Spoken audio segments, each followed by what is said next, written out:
For easier access in replacing the humidity control slide on the refrigerator's crisper drawer, you can fully remove the drawer by pulling forward, then lift up the rear. If still intact, move the control slide to the low setting. Depress the bezel tabs to release the control body assembly from the drawer.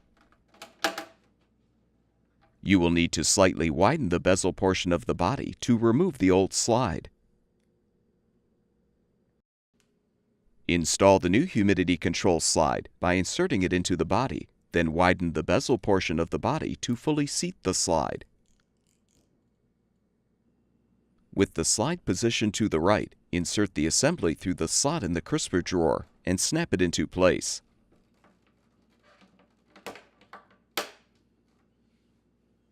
Reinstall the drawer if required.